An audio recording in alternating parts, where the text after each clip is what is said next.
If you are very successful making more than $50,000 as an influencer, as an OnlyFans, as a YouTube, as a content creator, if this is your first year making a significant amount of money, $50,000, this video is for you because you need to realize if you are not prepared, you're going to pay a ton in taxes. So I'm going to teach you what to do in order for you to be prepared for tax season. My name is Anna. I am the CEO of The Tax Boss. We are a virtual CPA firm where we help clients all over the country play the IRS game just like wealthy people do. In this video, I'm going to give you 5 things that you need to be doing with your current CPA to actually help you not pay a lot in taxes. Number 1 is get yourself an LLC. What is an LLC? I will link the video below, but you need an LLC for your business. Now, I recommend that you use an attorney, and my also recommendation for you is that you do not put your name in the LLC. So if you are being a content creator or being an OnlyFans, I don't want you putting your name in the LLC, but get yourself an LLC in the state that you are doing business in. So if all of this is nonsense,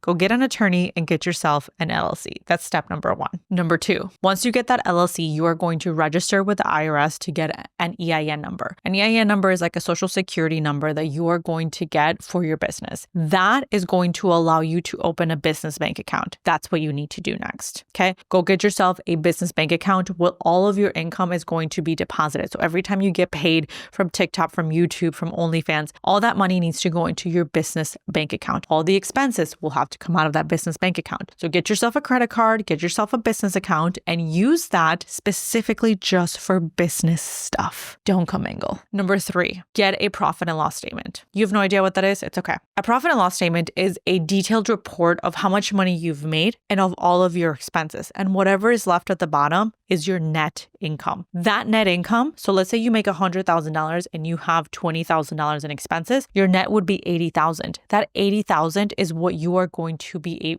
paying taxes on. You want to have a detailed profit and loss statement. If you don't know how to do it, you can use software such as QuickBooks, or you can hire a bookkeeper. This is going to save you a lot in money when we get to the next steps. Because if you have no idea how much money you're making and what you're spending on, and you're coming to me and saying, hey, well, I have $30,000 in the bank. That's not how much money you've made, by the way. No, it's not. So have a profit and loss statement. The next step is to talk to your CPA about becoming an S corporation. Now, this all depends in the state that you live in because some states are not favorable for S corporations. Ask your CPA, hey, I'm making over $50,000 and I heard some person talking and I heard the tax boss talking about this S corp. What does that mean and what will it do for you? What it will do for you is it will save you 15.3% on taxes. So you want to make sure that you know if you are a good fit or if you're not a good fit. If you're making over $50,000 and you're not an S corp, you're overpaying by minimum $20,000. So you want to make sure you get figured out if you need an S corp or you don't need an S corp. Now, the last thing you need to do after you start making a lot of money is thinking about the future. I tell everyone the same, right? Right now, we're young. I love to work. It's fun. But there's going to come a time where you maybe want to slow down.